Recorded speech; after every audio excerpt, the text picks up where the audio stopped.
오늘 저희 공동체 주시는 말씀 크게 받는 마음으로 자리에서 일어서시겠습니다. 에베소서 5장 27절 한 구절 우리 한 목소리로 받들어 읽겠습니다. 시작. 자기 앞에 영광스러운 교회로 세우사 티나 주름 잡힌 것이나 이런 것들이 없이 거룩하고 흠이 없게 하려 하심이라. 아멘. 자리에 앉으시겠습니다. 에베소서를 보게 되는데요. 에베소서의 주제는 교회론입니다. 교회란 무엇인가? 어쩌면 여기는 모태신앙도 있고 어릴 때부터 교회에 다녔기 때문에 너무 익숙해서 교회란 무엇인가 생각도 잘 해보지 않았을 수도 있지만 사실은 교회가 무엇인가 제대로 아는 게 필요합니다. 에베소서는 이것에 대해서 잘 보여주는 책이고요. 그리고 에베소서의 교회론을 한 구절로 가장 잘 보여주는 표현이 오늘 읽었던 5장 27절에 나오는 내용입니다. 한번 따라하겠습니다. 영광스러운 교회. 여러분 여기서 오늘 제목을 정했는데요. 한번 따라하겠습니다. 우리 옆에 있는 지체들에게, 교회 다니는 분들 맞죠? 옆에 있는 지체들에게 교회는 영광스럽습니다. 이렇게 한번 인사하겠습니다. 시작. 자, 여기 보니까 5장 27절에 보니까 하나님께서 초대교회를 세우실 때에 계획이 있습니다. 티나 주름 잡힌 것이나 흠이 없이 거룩하고 영광스러운 교회로 세우시겠다, 아니 세우셨다라고 이야기하고 있는 내용이 읽은 본문인데요. 솔직히 교회가 영광스럽다는 말, 교회에 티나 흠이나 주름 잡힌 것이 없이 거룩하다는 말은 솔직히 전혀 동의가 안 되거나, 사실 이 말을 읽기 전에는 몰랐는데 도리어 내재되어 있던 반감을 폭발시키기도 합니다. 뭐 교회가 영광스럽다고, 교회가 흠이 없다고, 이렇게 되기가 쉽습니다. 사실 요즘 들려오는 교회에 대한 소식들, 한국 교회의 소식들은 우리를 화나게 하고 우리를 부끄럽게 하고, 아니 그걸 넘어서 참담한 마음, 그냥 그 씁쓸한 마음이 가득하게 하는 것이 대부분입니다. 이 때문에 교회 안에 있는 많은 신자들도 현재 교회의 모습에 대해서 신랄한 비판을 금하지 않고 있고요. 또 말은 하지 않는다 할지라도 이 같은 참담한 교회의 모습들이 절대 변화되지 않을 것이라는 패배주의가 다들 퍼져 있습니다. 이미 적지 않은 숫자의 신자들이 교회에 대한 미련을, 일말의 미련까지 다 포기하고 미련 없이 교회를 떠났고요. 나머지 교회를 다니고 있는 사람도 평생을 다녔고 내가 가지고 있는 대인관계나 대부분의 것이 교회에 있기 때문에 근근히 붙어 있으면서도 깊이 개입하지 않을래, 알면 상처받으니까 그냥 나 신앙 하나 간수할래, 이런 정도로 붙어 있는 경우도 적지 않습니다. 그런데 뭐가 영광스럽다는 말입니까? 그런데 무슨 흠과 티와 점이 없다는 말입니까? 그런데요, 여러분, 사실 교회는 처음부터, 초대교회가 세워질 때부터 철저한 두 얼굴이 있었습니다. 하나는 성경에서 말하는 교회고, 하나는 우리가 경험하고 있는 교회의 이중성입니다. 하나는 궁극적으로 완성되어진다고 하는 영광스러운 교회의 모습이고, 하나는 지상에 있는 우리가 알고 있는 부끄러운 교회의 모습입니다. 하나는 그리스도의 신부라는 동화 같은 이름이 붙어 있는 교회이고, 하나는 음녀인 참 너무 누추하고 비천한 실상의 교회, 이 두 가지가 같이 처음부터 있었습니다. 생각해 보십시오. 성경이 쓰여지던 시대의 고린도 교회의 모습은 오늘날 우리가 경험하고 있는 교회의 모습과 크게 다르지 않습니다. 여러분, 물론 우리가 현실 교회의 문제를 직시하지 않고 덮어놓고 생각 없이 괜찮아 할렐루야 하는 것도 정말 문제입니다. 생각 없는 기독교인 되면 안 됩니다. 지난주도 나눴지만 생각하는 게 기독교인의 특징이고 생각하는 게 그리스도인의 성품이 되어야 합니다. 하지만 교회를 향한 하나님의 약속과 계획은 전혀 보지 못하고 믿지 못하고 현실만 바라보고 있는 것 역시 문제입니다. 어차피 신자의 소망은 우리 자신에게 있거나 우리 주위에 있는 사람에게 있는 것이 아니라 하나님에게 있는 것이기 때문입니다. 그래서 오늘은 에베소서를 통해서 성경이 말하고 있는 교회, 궁극적으로 완성되어질 그리스도의 신부라고 일컫는 영광스러운 교회가 무엇인지를 한번 다시 집중해서 보려고 합니다. 기독교 신앙에서 가장 중요한 핵심 사건을 하나만 뽑으라고 하면 예수 그리스도의 십자가, 부활, 승천이겠지요. 십자가가 없다고 하면 죄사함도 없고요. 부활도 없다고 하면 우리의 구원의 소망도 없는 것입니다. 그래서 이 십자가와 부활은 예수 그리스도가 우리의 구주가 되어지고 우리가 구원에 이르는 핵심인데요. 그런데 에베소서에는 이 십자가와 부활 승천 사건에 대해서 한 가지 우리가 간과하고 있는 굉장히 중요한 의미가 있다고 이렇게 설명합니다. 에베소서 1장 20절부터 보면 그의 능력이 그리스도 안에 역사하사 죽은 자들 가운데서 다시 살리시고 하늘에서 자기 오른편에 앉히사 십자가 부활 승천을 거치시게 하시고요. 21절에 보면요, 모든 통치와 권세와 능력과 주권과 이 세상뿐 아니라 오는 세상에 일컫는 모든 이름 위에 뛰어나게 하시고 승천하신 예수 그리스도는 이제 모든 이름 위에 뛰어난 이름이 되셨는데요. 그렇게 하신 것은요, 22절 같이 한번 읽도록 하겠습니다. 읽겠습니다. 시작. 또 만물을 그의 발 아래에 복종하게 하시고 그를 만물 위에 교회의 머리로 삼으셨습니다. 예수 그리스도가 부활 승천을 통하여서 모든 이름 위에 뛰어나고 모든 것을 복종하게 하신 것, 이것은 실은 그분을 만물 위에 교회의 머리로 삼기 위함이다라고 이야기하고 있습니다. 곧 에베소서는 예수 그리스도의 죽으심과 부활 성천이 예수 그리스도를 교회의 머리 되게 하신 사건이다라고 강조하고 있습니다. 단지 예수님의 부활 성천이 우리의 구주가 되는 사건으로 그치는 것이 아니라 교회의 머리가 되신 사건이다라고 이야기하고 있고요. 그리스도께서 교회의 머리가 되셨다는 말은 달리 교회가 그리스도의 몸이 되었다는 말이기도 합니다. 여러분, 머리 없는 몸은 시체입니다. 그죠? 몸 없는 머리는요, 여전히 시체입니다. 그래서 교회의 머리가 예수님이 되시고는요, 23절에 보니까 이렇게 이야기합니다. 같이 한번 하겠습니다. 교회는 그의 몸이니, 교회가 그의 몸이 되었다. 그리스도가 교회의 머리가 되었고 교회는 그의 몸이 되었다라고 이야기하고요. 그 결과 한번 따라하겠습니다. 만물 안에서 만물을 충만하게 하시는 이분이 누구실까요? 예수님이시죠. 예수님은 성육신을 통하여서 만물 안으로 들어오셨고요. 부활 성천 이후에 성령을 통하여서 우리 안에 들어와 계시고요. 안에 들어온 예수님께서 여러분, 우리를 진짜 충만하게 하십니다. 우리를 자라 무성하여 결실하게 하고요. 우리를 살아나게 하고요. 우리를 충만하게 하시는 예수님. 그런데 이 예수님이 어디에 가장 충만하냐? 교회는 예수님의 충만함이라. 교회를 통하여서 예수 그리스도를 가장 충만하게 경험한다는 것입니다. 예수님의 임재가 어디에 가장 강력하게 충만하게 임할까요? 교회라는 것입니다. 예수 그리스도의 사랑이 어디에 가장 강력하게 충만하게 임할까요? 교회라는 것입니다.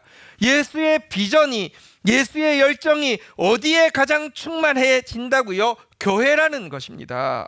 그러니까 교회가 예수님으로 말미암아 충만해지는 곳이다, 이런 의미를 가지고 있는데요. 그러나 동시에 이 말은 교회가 그 예수님이 교회로 말미암아 충만해진다는 의미도 됩니다. 생각해 보십시오. 가지 없는 포도나무는 아무것도 없는 것입니다. 생각해 보십시오. 몸 없는 머리는 불완전한 것입니다. 그래서 교회가 예수님의 충만이다, 이 말도 되지만 예수님은 교회를 통하여 충만해지신다, 이 말도 된다는 것입니다. 요즘은 웬만한 송금은 다 인터넷으로 하고 또 이제 하잖아요. 그런데 액수가 아주 높을 때는 은행 가야 될 때가 있죠. 이사 같은 거 갈 때 보증금 이렇게 1억, 2억 이런 거 할 때는 은행 가서 이렇게 써야 되잖아요. 오랜만에 은행을 갔습니다. 그래서 이제 있잖아요. 청구서에다 이렇게 작성을 했습니다. 서명도 했습니다. 상대했습니다. 직원이 보더니 고객님, 이거 고객님께서 손으로 쓰신 거 맞죠? 이렇게 물어봅니다. 예, 맞습니다 라고 이야기하니까, 그러면 이 돈을 인출할 수 없습니다, 그렇게 이야기해요. 예? 왜요? 고객님이 손으로 쓰신 거라면서요. 예, 그래서 인출할 수 없다고요. 예? 그게 무슨 말이에요? 고객님 머리가 쓴 게 아니잖아요. 고객님이 쓰신 게 아니잖아요. 손이 쓰셨잖아요. 못 드립니다. 그렇게 말할 수 없잖아요. 그죠? 손이 한 게 머리가 한 거예요. 이게 그리스도가 우리의 머리가 되셨다는 말입니다. 우리는 예수 그리스도로 말미암아 충만해지지만 동시에 예수 그리스도는 우리로 말미암아서만 충만해진다는 것입니다. 우리를 통하여서만 예수 그리스도의 사랑이 충만하게 나타나고 세상에 우리를 통하여서만 예수의 임재가 나타나고 우리를 통하여서 예수의 비전이 완성되고 우리를 통하여서 예수의 열정이 흘러가게 만드셨다는 것이 그리스도는 교회의 머리가 되시고 우리는 그의 몸이 되었다는 말인 것입니다. 이것 때문에 에베소서는요, 예수님이 영광스러우신 것은 당연한데 예수님이 영광스러운 게 당연하다고 하면 교회도 영광스럽다라고 이야기합니다. 머리와 몸이니까요. 한번 보면요, 우리 가운데 역사하시는 이의 능력대로 우리가 구하거나 생각하는 모든 것에 더 넘치도록 능히 하시는 주님께, 예수님 우리가 구하면 왜 들으시는 줄 아십니까? 우리가 그의 몸이기 때문입니다. 우리가 손으로 써도 돈이 인출됩니다. 21절 같이 한번 읽겠습니다. 시작. 교회 안에서와 그리스도 예수 안에서 영광이 대대로 영원 무궁하기를 원하노라. 아멘. 생각해 보십시오. 예수님께 영원토록 영광이 있을지어다 할 때 아멘은 너무 쉬운데 교회 안에 영원토록 영광이 있을지어다 할 때는 참 아멘이 안 나옵니다. 교회가 어떻게 영광스러워? 아니야, 이렇게 안 나옵니다. 근데 동급으로 이야기합니다. 왜? 교회는 그리스도의 몸이기 때문에 그렇습니다. 몸이 영광스럽지 않다고 하면 머리도 영광스럽지 않은 것이고요. 머리가 영광스럽다고 하면 몸이 영광스럽습니다. 그렇다고 하면 도대체 에베소서가 이야기하는 교회의 영광은 구체적으로 무엇일까요? 교회 건물이 세상 모든 건축물보다 아름답습니까? 교회 다니는 신자가 성공하면 모든 세상의 다른 사람들보다 훨씬 더 성공합니까? 그래서 영광스럽습니까? 그렇지 않습니다. 블랙핑크가 더 유명합니다. BTS가 더 유명합니다. 교회 다니고 안 다니고 상관없습니다. 뭐가 영광스럽습니까? 사실 하나님은 예수 그리스도를 이 죄악된 세상, 이 갈갈이 찢어진 세상에 보내시면서 한 가지 아주 비밀스러운 프로젝트를 가지고 계셨습니다. 에베소서 1장 9절부터 보면 그 뜻의 비밀을 우리에게 알리신 것이요 그의 기뻐하심을 따라 그리스도 안에서 때가 찬 경륜을 위하여 예정한 것이 함 따르겠습니다. 비밀의 경륜. 이 비밀을 우리로 말하면 비밀스러운 프로젝트를 예수님을 보내시면서 이루시려고 보내셨다, 이런 뜻인데요. 이 비밀스러운 프로젝트가 무엇이냐? 10절 한번 볼까요? 같이 한번 읽도록 하겠습니다. 시작. 하늘에 있는 것이나 땅에 있는 것이 다 그리스도 안에서 통일이 되게 하려 하십니다. 예수님이 이 세상에 보내신 이유가 뭐냐? 하늘에 있는 것, 땅에 있는 것, 모든 것이 다 통일이 되게 하기 위함이다라고 이야기하고 있는데요. 사실 인간은 범죄한 이후에 하나님과의 관계가 깨어질 뿐만 아니라 사람들과의 관계도 다 깨어져 있고요, 자연과의 관계도 깨어져 있고요, 사람이라도 나랑 다른 인종, 나랑 다른 문화, 나랑 다른 종교, 나랑 다른 국가와의 관계는 당연히 깨어져 있고요, 심지어 자기 자신과의 관계도요, 지킬과 하이드처럼 정신병자처럼 분열되어 있는 게 사람들의 모습입니다. 그런데 이렇게 갈갈이 찢어진 우리를 온전히 하나 되게 할 비밀의 경륜, 비밀스러운 프로젝트를 완성하게 하기 위해서 예수님을 턱 내어놓았다는 것입니다. 그런데 이 계획, 하늘에 있는 것, 땅에 있는 것 다 그리스도 안에서 통일되게 하는 이 비밀스러운 프로젝트는 구체적으로 무엇을 통하여 드러난다고 밝히느냐고 하면 에베소서 3장 9절에 보면 이렇게 이야기합니다. 영원부터 만물을 창조하신 하나님 속에 감추어져 있던, 한번 따라하겠습니다. 비밀의 경륜이 어떠함을 드러내게 하기 위해서요, 하나님께서 하신 일이 무엇이냐? 10절 같이 읽도록 하겠습니다. 읽겠습니다. 시작. 이는 이제 교회로 말미암아 하늘에 있는 통치자들과 권세자들에게 하나님의 각종 지혜를 알게 하려 하십니다. 무슨 말입니까?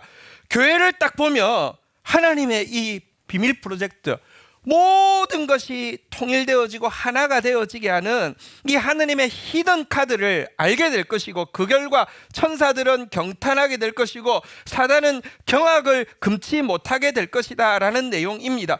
도대체 여러분, 교회가 정말로 하늘과 땅을 통일하고 사람과 사람을 하나 되게 할 수 있는 능력이 있다고요? 예, 그렇습니다. 한번 생각해 보십시다. 바울이 에베소서를 쓰던 시대, 그 시대는 이 시대도 그렇지만 당시 시대도 분열이 되게 많았는데요, 특별히 유대인과 이방인의 분열은 너무 철저했습니다. 절대로 밥도 같이 먹을 수가 없었습니다. 노예와 자유인의 분열은 어떠했을까요? 노예는 사람이 아니었습니다. 죽어도 문제가 없었습니다. 남자와 여자의 문제는 어땠을까요? 요즘의 문제하고 또 그때는 그냥 아예 진짜 너무 분리돼 있었죠. 문명인과 미개인 철저히 나누어져 있었고, 이 분리의 벽은 지독히 두꺼웠고 양쪽 집단은 서로를 향해서 깊은 적대감을 품고 서로 으르렁거리는 집단이었는데, 문제는 예수 그리스도를 통하여서 교회가 세워지자 각기 다른 부류에 있던 사람들이 함께 모이고 서로 사랑하고 사랑 안에서 한 몸처럼 움직이는 공동체가 세워지게 되었다는 것입니다. 실제로 초대교회 성도들의 모습은 담을 허무는 사람들이었습니다. 안디옥 교회, 지금 지진의 진앙지이죠. 안디옥 교회의 지도자들의 이름이 나와 있습니다. 바울과 바나바 잘 아시죠? 하지만 그 외에도 선지자와 교사가 있었다고 이름이 나오는데, 그 중에 루기오라는 사람은 거의 확실하게 아프리카 사람입니다.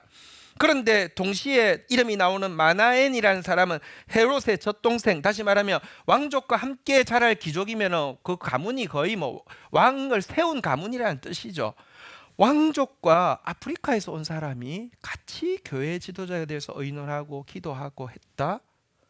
그게 그 시대에 어떻게 가능합니까? 그들은 신분도 피부색도 민족도 초월해서 복음화에서 완전히 한 팀이 되어 있었다는 것입니다. 우리나라 초대 교회 때도 동일한 일이 일어났습니다. 한국 교회의 오래된 뿌리가 되는 교회 중에 한 교회의 일입니다. 그 교회에 대원군처럼 이렇게 군이 한 분이 출석을 하고 있었습니다. 그러니까 왕족이죠. 그리고 그 교회에 그분 집에서 종을 하다가 이제 자유케 되어서 지객군 하는 분이 또 그 교회에 출석을 하고 있었습니다. 교회에서 투표를 해서 이 군이 아니라 그 지객군을 장로로 세우게 되었습니다.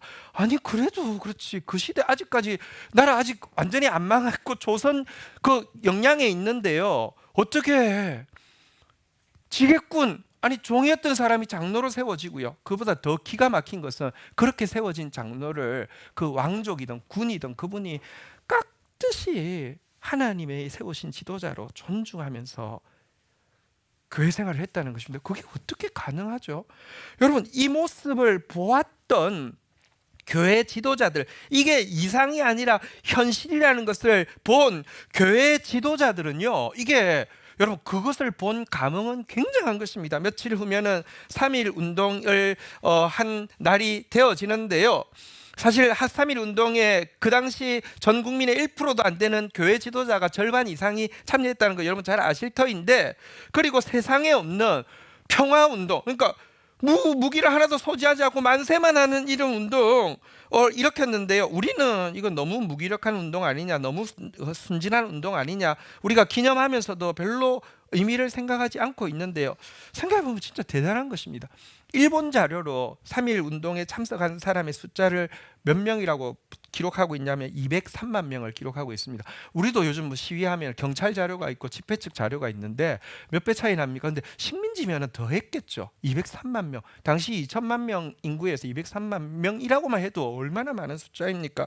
사망자만 해도 일본 자료로 7,500명입니다. 실제로는 얼마나 죽었겠습니까? 투옥된 사람은 5만 명입니다. 너무너무 엄청난 운동인데요. 너무 그냥 순진하거나 무기력하게 이렇게 움직일 수 있었다, 그렇지 않습니다. 뭔가 강력한 게 뒤에 있었기 때문에 그렇습니다. 사실 대부분의 경우 지배 세력의 통치는 위로부터의 폭력이라고 하면 피지배 세력의 저항은 아래로부터의 폭력이 되죠. 그러나 폭력으로 상대방을 패배시키는 것은 무의미하다는 생각을 지도자들이 가지고 있었습니다. 비폭력으로 상대를 변화시키는 것이 진짜 승리라고 생각했습니다. 사실 물질적인 무기를 가지고 싸워서는 일본의 군국주의 지배에 이길 수 없을 뿐 아니라 혹시 성공한다 할지라도 그렇게 얻어진 자유와 무기는 또한 동포를 착취하는 데 사용될 것이라는 것을 지도자들이 같이 공감하고 있었고요.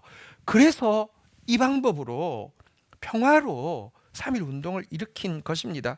이 운동의 영향이 충격이 얼마나 컸던지 바로 중국의 오사 운동의 도화선이 되고요. 남아프리카로 피신가 있던 간디가 3.1 운동 보도를 읽고 급히 귀국하여서 비폭력 진리의 힘이라는 독립운동, 아힘사 사타크라하라는 독립운동을 일으키는 근거가 되었습니다. 이건 비폭력일 뿐만 아니라 배후에 진리의 힘이 있었습니다. 솔직히 독립선언서를 보면요, 이거는 독립선언서라기보다는 약간 교회론에 대한 예찬처럼 보입니다. 독립선언서 내용 한번 읽어드릴까요? 새하늘과 새 땅이 눈앞에 펼쳐지누나 얼음과 찬눈 때문에 숨도 제대로 쉬지 못하던 것이 저 한때의 시세였다면 온화한 바람, 따뜻한 햇볕에 서로 통하는 낌새가 다시 움직이는 것이 이 한때의 시세이니 하늘과 땅의 새 기운이 되돌아오는 이 마당에 세계의 변하는 물결을 타는 우리는 아무 주저할 것도 없고 아무 거리낄 것도 없도다. 우리는 그래서 분발하는 바이다.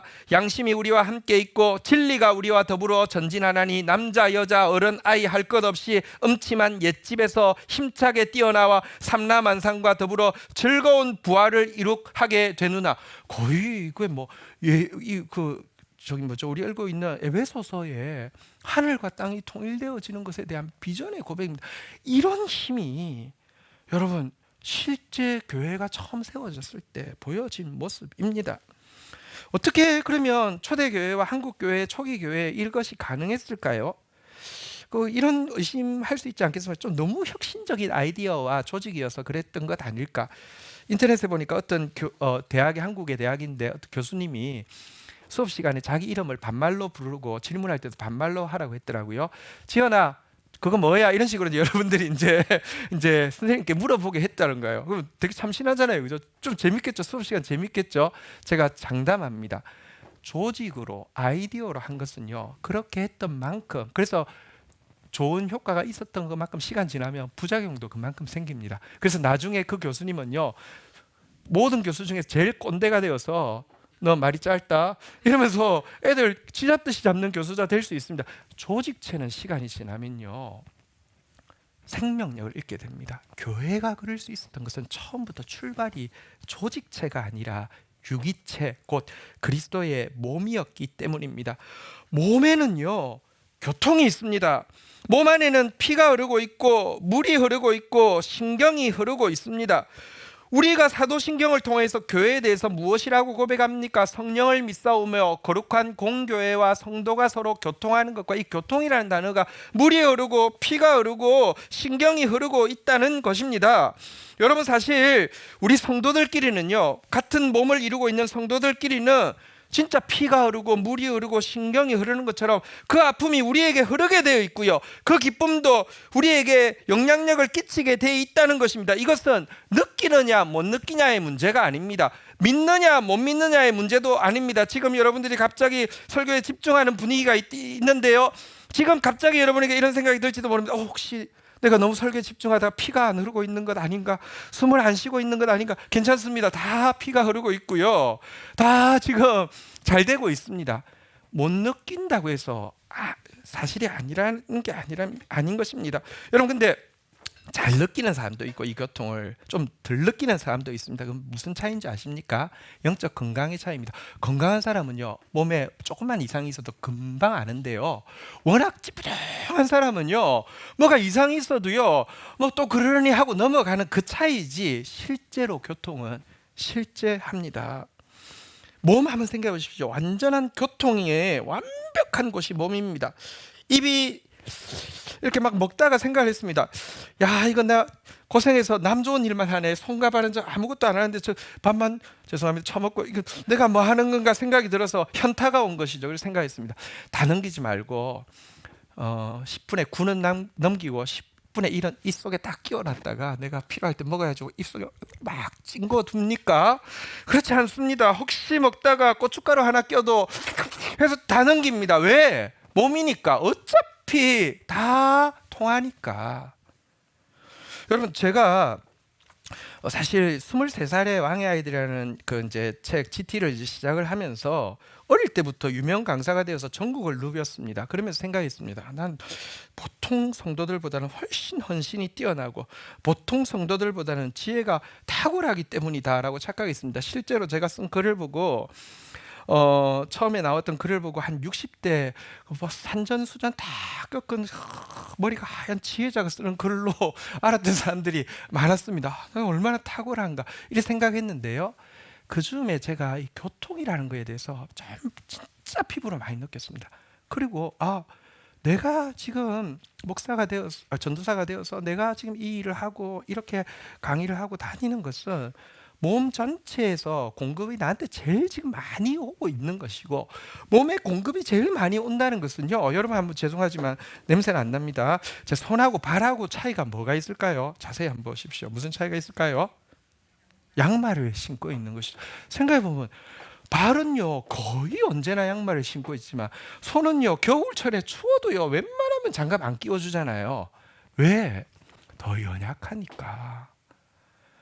나한테 이런 공급이 오는, 하나님이 내가 제일 연약하니까, 하나님이 연약한 줄 알고 또 연약하니까, 실제로 연약하니까 주시는 거고, 내가 목회자가 된 이유는 목회자라도 안 되면은 신앙생활도 안 할 것 같으니까 나를 이렇게 세우셨구나를 진심으로 알게 되었습니다. 그러던 어느 날 어느 그 시골의 교회에 집회를 갔는데, 고등학생, 여학생이 설교를 마치고 상담을 하러 왔습니다. 갑상선이 이제 심해가지고요, 이렇게 갑상선을 하면 목이 좀 붓잖아요. 붓는 정도가 아니라 이게 올라와서 입이 붓고 입술이 막 붓고 코까지 이렇게 부어오른, 색깔도 변색이 되어진 이런 외모를 가지고 있었습니다. 고민이 이런 것입니다. 너무 착한 아이인데 학교에 가면 친구들이 그 당시는 그렇게 왕따가 심하고 그런 시절도 아닌데 외모 때문에 친구들이 와서 하는 말이, 넌 그냥 죽는 게 낫겠다, 이런 게 이제 주위 친구들이 하는 말이고요. 자기 친동생, 남동생이 있는데 밖에서 스트레스 받는 일 있으면 집에 들어와가지고 누나 여기 입 있는 데를 막 주먹으로 팬대요. 너 때문에 재수 없어서 그렇다고. 공부라도 잘해서 좀 그 친구들한테 이렇게 뭐 좀 보여주고 싶은데 중학교 때 2년을 휴학을 했대요. 이 몸 건강 때문에. 그러니까 시험도 제대로 칠 수 없어서 이제 상업학교를 다니고 있었고, 뭐 이런 것 때문에. 하지만 이런 일이 있을 때마다 하나님 앞에 나와서 기도하고 또 축복하고 사랑한다고 하지만, 매번 이런 일을 겪을 때 진짜 나는 왜 사는지, 내가 도대체 어떻게 해야 될지 모르겠다고 우는데, 여러분 어린 전도사한테 이렇게 상담을 하는데 무슨 말을 할 수 있겠습니까? 근데 진심으로 제가 그때 교통이라는 것을 믿고 있었고 누리고 있었고요. 그냥 빈말이 아니라 정말로. 그래서 제가 뭐라고 이야기한 줄 아십니까? 자매한테 내가 너무 고맙다고, 자매한테 너무 빚이 많다고, 우리는 한 몸인데 나는 지금 영광받는 일을, 영광스러운 일을 하고 있고, 몸에 그렇지만 또 누군가는 수고하는 일을 해야 되는데 고통을 자매가 겪고 있기 때문에 내가 이 일을 할 수 있다고, 내가 빚을 많이 지고 있다고, 자매 위해서 기도하겠다고 이렇게 이야기했는데, 그게 진실이기 때문에, 가식이 아니기 때문에 자매에게도 큰 위로가 되었고, 그 이후로도 여러 번 이제 편지가 오고 간 그런 일이 있었습니다. 그리스도 안에서요, 우리는 교통하는 몸이라는 것입니다. 여러분, 그런데 이처럼 우리가 교통하는 몸이고, 그래서 하나됨이 가능하기 때문에 이 교회는요, 사실은 사단이 가장 두려워하는 것이기도 합니다. 성경에 보면 예수님께서 베드로에게 너는 베드로라, 내가 이 반석 위에 내 교회를 세우리니 음부의 권세가 이기지 못하리라, 이렇게 선언하셨는데요. 사단 입장에서는 가장 골머리를 썩는 것이 교회라는 의미입니다. 교회를 이길 수 없다는 것입니다. 솔직히 한번 이야기해 볼까요? 제가 각계 전투로 사단과 붙으면 이길까요? 질까요? 솔직히 집니다. 사단은요, 제가 어디가 약한지, 어디를 건드리면 그렇게 잘 넘어지는지 아킬레스건 너무 잘 알고 있고요. 게다가 무슨 그 캐비넷 안에 제 비리, 제 그 실패 이런 것들요, 막 다 재놔서요, 언제 끄집어내서 이렇게 협박하면 저 꼼짝없이 당할 만큼 약합니다.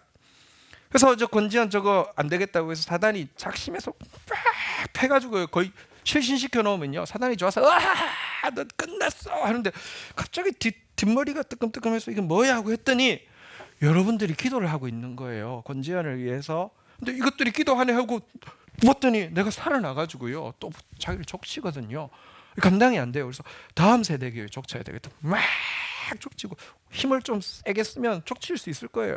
가끔 교회에 시험이 일어나고요, 불같은 시험이 일어날 때는 와, 이러다가 교회 진짜 무너지겠다 싶을 때도 있었어요. 저희 교회도 그런 적이 있었습니다. 그런데요, 와 좋았는데 음부의 검사가 이기지 못했다 했어요. 뜨끔뜨끔해서 보니까요, 우리가 트루키의 교회를 위해서, 우크라이나 교회를 위해서 기도하는 것처럼 북경 교회가 우리를 위해서 기도하기도 하고요, 새 교회가 기도한 게 우리에게 영향을 끼쳐서 또 살아나는 거예요.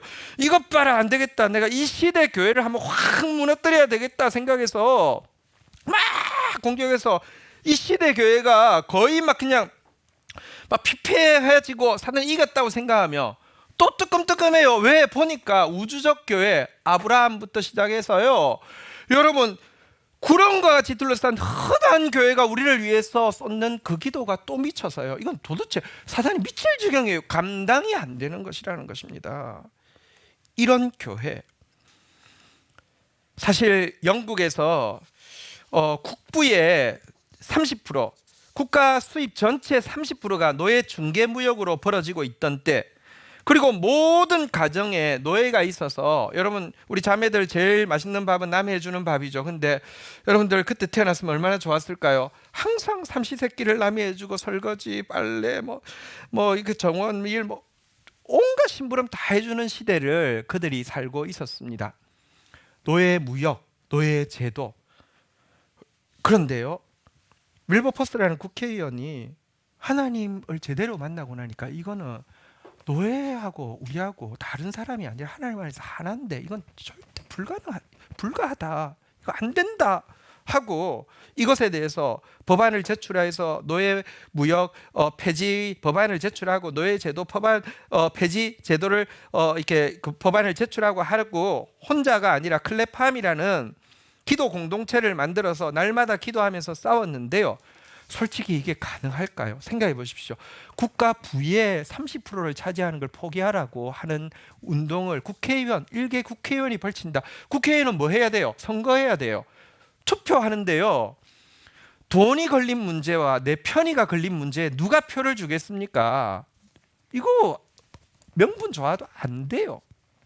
그런데 결국요, 이들에 의해서 영국에서 최초로 노예 무역이 폐지되어지고요, 이 법안을 제출한 지 46년 만에 노예 제도가 폐지되어서 모든 영국의 가정에서 노예가 사라지게 되었습니다. 그리고 이날은 그가 임종하기 얼마 전에 이 노예 제도 폐지가 결정되었습니다. 그는 이 말을 듣고 이렇게 이야기했습니다. 나 한 사람은 아무것도 할 수 없었지만 우리는 함께 이 일을 할 수 있었습니다. 나는 이것이 바로 교회의 영광이라고 믿습니다. 진짜 하나됨이 가능하게 하는 교회의 영광. 이 때문에 사단의 유일한 희망은 그리스도께서 세우신 이 교회의 영광, 이 하나됨을 깨트리는 것입니다. 그런데 꽤 사단에게 전망이 밝습니다. 우리의 육신은 워낙에 하나 되는 것보다 분열되는 것을 훨씬 좋아하고요, 이 세상의 흐름 역시 하나됨보다 분열을 훨씬 더 조장합니다. 요즘 SNS 시대라고 하는데 네트워킹이 된다고 하는데 네트워킹이 아닙니다. 이 시대를 향해서 우리 자기를 둘러싸고 있는 모든 것을 창문이 아니라 거울로 바꾸는 시대라고 표현합니다. 거울이 사방에 있으면 누가 보입니까? 자기가 보입니다. 창문이 있어야지 밖이 보이는데요, 네트워크라고 하지만 네트워크가 어떻게 형성됩니까? 좋아요, 구독 누르는 사람과 편가르게 하는 것이죠. 내 편, 그러니까 다 지금 분열이 훨씬 더 가중되어지는 시기입니다. 이런 시대를 우리가 살아가고 있습니다. 과거 어떤 때보다 확증 편향은 훨씬 더 강하고요, 자기 보호와 자기 증명이 이 시대의 흐름입니다. 하지만 이런 시대를 살고 있는 우리를 향해 에베소서는 이렇게 권면하고 있습니다. 마지막 성경 구절입니다. 에베소서 4장 1절부터 보면, 그러므로 주 안에서 갇힌 내가 너희를 권하노니 너희가 부르심을 받은 일에, 우리가 뭘로 부르심 받았을까요? 에베소서에서 이야기하는 부르심은요, 교회로 부르심 받았다는 것입니다. 교회로 부르심 받은 일에 합당하게 행하여 2절에 보니까요, 모든 겸손과 온유로 하고 오래 참음으로 사랑 가운데 서로 용납하고, 3절 같이 한번 읽도록 하겠습니다. 시작. 평안에 매는 줄로 성령의 하나 되게 하신 것을 힘써 지키라. 같은 공동체라고 해서, 교회라고 해서 서로에게 고통이 없다는 것은 아닙니다. 그러니까 2절에서 보는 바대로 어떤 일이 있든지 겸손과 온유로, 어떤 일이 있든지 오래 참음으로 사랑 가운데 용납하라라고 이야기하고 있는데요. 여러분 한번 물어보십시다. 여러분 중에 P형도 있고 J형도 있죠, 그죠? 자, 그런데 혹시 P는 그럴 확률이 제로니까 J인 사람들 한번 대답해 보십시오. P도 손은 드십시오.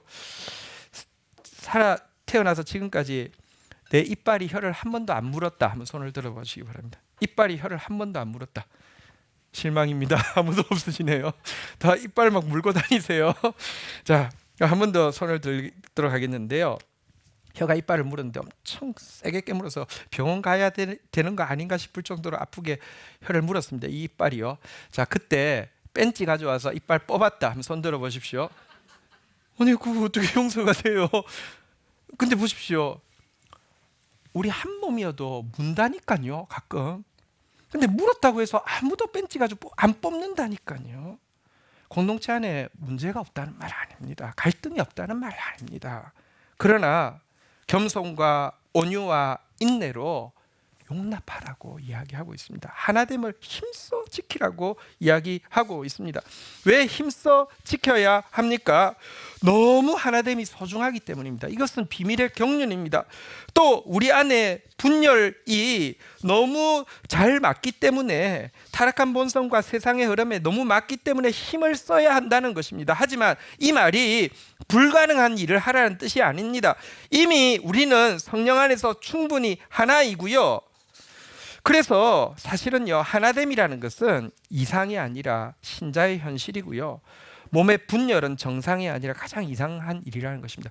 아마 여러분 중에서 그래도 아무도 손 안 들어서 저요, 제가 벤치로 뽑았습니다 하면 제가 칭찬하는 게 아니라 예배 마치고 상담하고 병원으로 가시라고 할지도 모르고, 이상한 일이에요.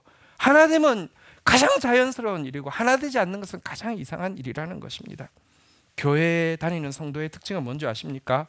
홀로는 결코 홀로 설 수 있다는, 홀로 살 수 있다는 착각을 예전에 포기하고 벗어난 사람의 공동체가 교회입니다. 몸의 비밀을 아는 사람은 혼자 10걸음 나가는 것보다 10사람이 손잡고 2걸음 나가는 것이 하나님 나라의 전진임을 진심으로 믿는 사람입니다. 몸의 모든 세포 중에서 다른 세포의 영향을 받지 않고 독자적으로 성장하는 세포는 암세포입니다. 한번 따라하겠습니다. 교회의 모토입니다. 본질적인 일에는 연합을, 비본질적인 일에는 자유를, 그리고 모든 것 위에는 사랑을. 이것이 교회의 모토입니다. 초대교회가 전도하기가 참 쉽지 않았습니다. 왜냐하면 전도하다가 전도 받는 사람이 고발하면 바로 사형입니다. 재판이고 이런 것이 없었습니다. 하지만 초대교회가 너무 전도에 힘이 있었습니다. 이유는 무엇인지 아십니까? 상대방에게 마음을 열어서 대화를 할 수 있을 때 딱 한마디만 하면 되었습니다. 초대교회 전도는 바로 이것이었습니다. 트툴리안이라는 초대교부의 기록에 나와 있습니다. 어떻게 전도했을까요? 당신은 그리스도인들처럼 서로 사랑하는 사람을 본 적이 있습니까? 이게 전도였습니다. 그리고 그 전도가 세상을 바꾸어 놓았습니다. 진리 안에서 하나가 되어지는 공동체의 모습은 세상을 향한 가장 강력한 도발입니다. 세상에 존재할 수 없고 세상의 흐름을 거스르는 이 공동체의 달콤함을 맛본 사람들, 그리고 이 공동체의 달콤함을 보여주게 될 때에 구원을 갈구하는 인류는 하나님의 초청장을 향해서 응답하면서 나오게 될 것입니다. 이것이 성경이 이야기하는 교회의 영광이고, 이것이 우리가 다음 세대 교회를 위해서 기도하는 제목이 되어야 합니다. 다 함께 자리에서 일어서시겠습니다. 함께 찬양하면서 나가도록 하겠습니다. 주 안에 우린 하나.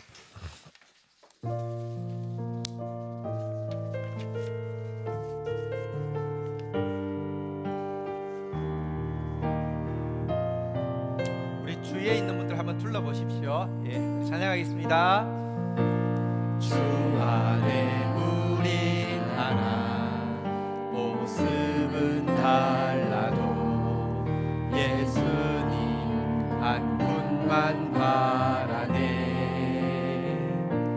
사랑과 선행으로 서로를 격려해 따스함으로 보듬어가리. 주님 우리 안에 함께 하시니 형제 자매의 기쁨과 슬픔 느끼네. 내 안에 있는 주님 모습 보네. 그분 기뻐하시네.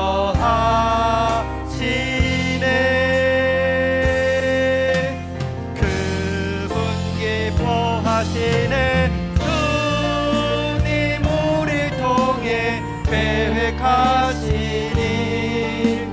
부족한 입술로 찬양하게 하시니.